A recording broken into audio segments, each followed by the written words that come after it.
जब तुम इस प्रकार से करोगे तो हमेशा जीवन में किसी को खुशी मिले ना मिले, लेकिन समय के अनुसार उनको समझ जरूर मिल जाएगी कि उस समय पर यह काम उपयुक्त था।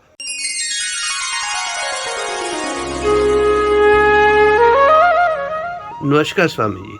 स्वामी जी, मेरे मन में एक दुविधा है और प्रश्न भी है। उसका मुझे हल बताएं कि मैं चाहता हूँ कि सभी लोग जो है वो मेरे से खुश रहे। तो इसके लिए मैं क्या करूँ कि सभी लोग मेरे से खुश रहें?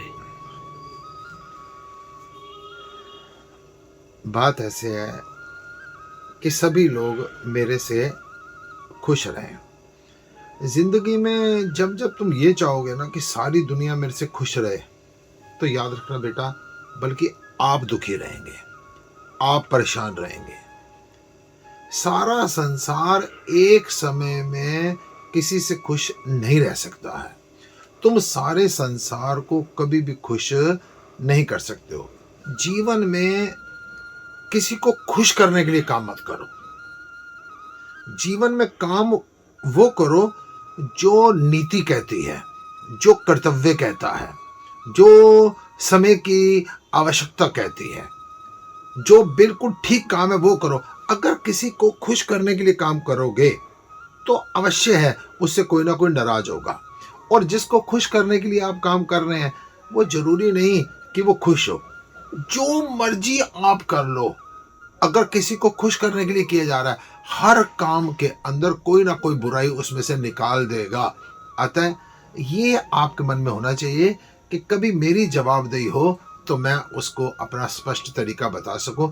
एक स्वामी जी थे, बड़े आनंदमय स्थिति में नदी के किनारे पर लेटे हुए और पत्थर का तकिया बनाया हुआ। पनिहारने आई और एक पनिहारने कहते हैं, वाह बाबा वाह, वाह स्वामी जी वाह, सब कुछ छोड़ दिया लेकिन तकिए का शौक अभी तक नहीं छूटा। अगर रुई का मखमल का तकिया नहीं मिला, सराहना नहीं मिला, तो स्वामी जी ने पत्थर का सराहना ले लिया लेकिन सराहने को छोड़ नहीं पाए। स्वामी जी खड़े हुए। स्वामी जी ने कहा, चलो ये भी अच्छा हुआ कि दुनिया अगर जरा सी चोट मारती है ना तो कोई ना कोई ज्ञान ही देती है, कोई शिक्षा ही देती है, लेने वाला चाहिए। स्वामी जी ने वो पत्थर उठाया और उठा के नदी में फेंक दिया। इतनी देर में दूसरी कहती, वाह स्वामी जी, संत तो बन गए लेकिन क्रोध अभी तक, चिड़चिड़ापन अभी तक नहीं गया। एक लड़की ने बात क्या कह दी और तुमने तो पत्थर ही उठाकर फेंक दिया। तीसरी ने कहा, स्वामी जी कुछ समझिए, परेशान होने की जरूरत नहीं है। एक लड़की ने कहा पत्थर फेंक तो तूने फेंक दिया, दूसरी ने कहा इतने क्रोध में फेंक दिया, किस किस को खुश करते रहोगे। यहां पर हर आदमी की अपनी मेंटेलिटी है। एक पेड़ के ऊपर मान लो 50 लाख पत्ते होते हैं, उस 2 पत्तों को तोड़ के दोनों को किसी बायोलॉजिकल लैब में भेजेंगे ना, उन दोनों की केमिस्ट्री भी, उन दोनों के अंदर जो जो पदार्थ होते हैं ना, वो सारे के सारे अलग मिलेंगे। 2 पत्ते तो एक जैसे हो नहीं सकते। और आप कहते हैं मैं सारे संसार को खुश कैसे करूं। फिर मेरे को एक बात याद आ गई। वो एक बाप और बेटा दोनों एक घोड़े को लेकर जा रहे थे। एक औरत ने देखा, उसने कहा देखो कैसे मूर्ख है, बाप और बेटा दोनों घोड़े को लेकर जा रहे हैं, इतनी अकल नहीं करते कि कम से कम एक आदमी तो घोड़े पर बैठ जाओ। पिता ने बेटे को कहा, बेटा मैंने तो अपनी उम्र खा ली है, तू घोड़े पर बैठ जा, तू थक जाएगा, हमारे को तो आदतें पड़ चुकी हैं। अब बेटा घोड़े के ऊपर बैठा हुआ है, बाप पैदल पैदल जा रहा है। आगे से कुछ लोग मिले, कहते हैं यार बेटे को देखियो, इसको अकल ही नहीं है कि खुद तो घोड़े के ऊपर चढ़ के बैठ गया और देख वो बेचारा बुढ़ा आदमी है, उससे चला जा नहीं रहा और वो पैदल पैदल चला जा रहा है। अब बेटे ने कहा, पिताजी क्यों मेरी बेइज्जती करवाते हो, आप घोड़े पर बैठो, मैं पैदल चलता हूँ। थोड़ी देर आगे गए, पिताजी घोड़े पर बैठे हुए, बेटा पैदल चल रहा है।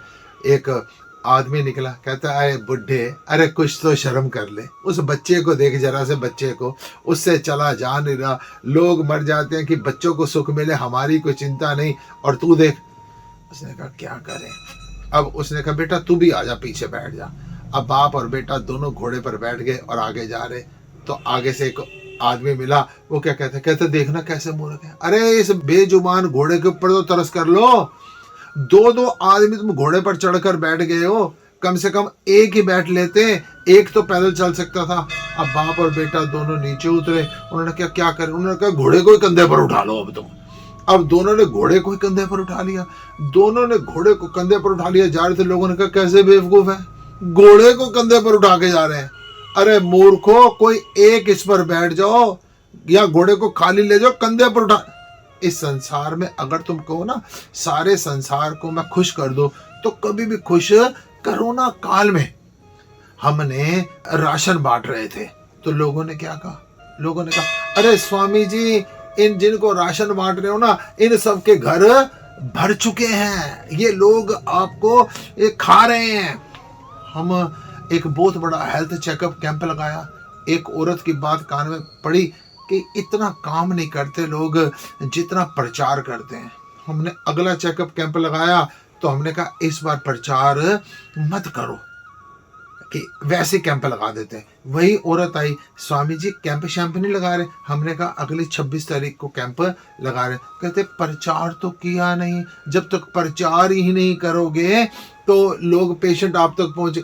कभी भी जीवन में बेटा, कभी संसार में सबको खुश नहीं किया जा सकता। ये देखो कि मेरी नीति क्या है, समय की नजाकत क्या है, मेरा कर्तव्य कर्म क्या है।